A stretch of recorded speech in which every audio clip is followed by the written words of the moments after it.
বিয়ে করে বউকে ভালোবাসতে চাওয়া ছেলেটা সংসারের বাঁধনে আবদ্ধ হয়ে চাপিয়ে দেওয়া দায়িত্বকে কাঁধে নিয়ে ভালোবাসতে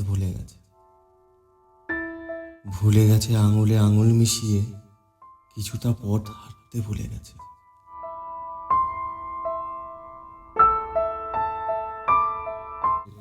আজ বড্ড বিরক্ত লাগে।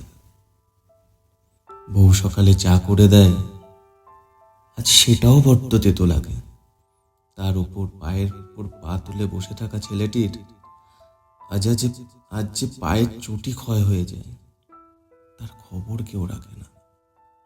সামনে আবার পুজো আসছে, কর্তব্য করতে হবে যে সকলকে জামা কাপড় দেয়ার, আর নিজের জন্য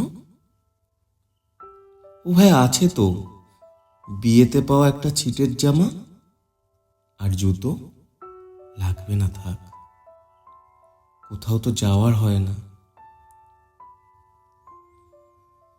বাড়ি ফিরে লাগে অসহ্য।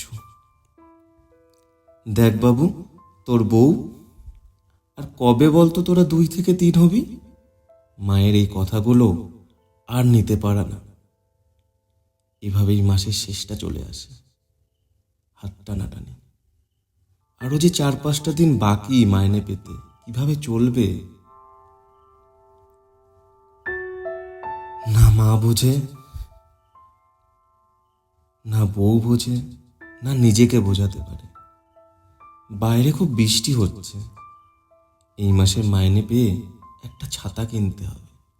সামনে যে বর্ষাকাল, পুরনো ছাতাটা সেলাই করতে গেলে পাড়ার মোড়ের মুচিটাও বলে, বাবু আর কতদিন, ছাতার আয়ু তো শেষ, নতুন কিনুন। নিজেকে বড্ড অসহায় লাগে তখন। সবাই নতুন চায়, সব কিছু নতুন, ভালো থেকে আরো ভালো। কিন্তু একটা ছেলের জীবনের যন্ত্রণা আদৌ কি কেউ বুঝতে চায়? সেটা বাবা, দাদা, ভাই অথবা স্বামী, যারই হোক না কেন।